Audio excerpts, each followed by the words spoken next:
ఉమ్మడి జిల్లాలోనే పెద్ద పర్యాటక కేంద్రంగా తయారు చేస్తున్నందుకు సుమారు 10 కోట్ల నిధులతో ఈరోజు పనులు ప్రారంభించడానికి కట్టమసమ్మ తల్లి పూజలకు విచ్చేసిన యశస్విని రెడ్డి గారికి, ఎమ్మెల్యే గారికి మరియు ఇన్ఛార్జ్ వర్యులు ఝాన్సీ రెడ్డి గారికి, ఇక్కడికి వచ్చేసినటువంటి నాయకులకు, శ్రేయభిలాషులందరికీ స్వాగతం పలుకుతూ జనగణ మంగళ నాయకుడా, ఘనమగు చరితల నాయకుడా, పలుతరములు మము పరిపాలించర స్వామికుడా, నవయుగ మేధో సైనికుడా, సమయము తెలియని సేవకుడా.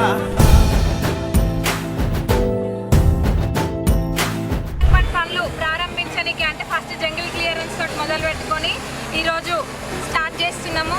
అతి వేగంగా ఇవి ఫౌండేషన్ కూడా ఒక వారం లోపల వేస్తాం తప్పనిసరిగా.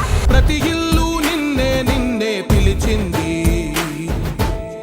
ఎమ్మెల్యే గారు పట్టుదలతోటి రోజు సీఎం గారికి కలిసినప్పుడల్లా సీఎం ఆఫీస్, క్యాంప్ ఆఫీసు మరియు సెక్రటరియట్లో ఈ ఫైళ్ళ కోసమే తిరుగుతూ ఉన్నారు.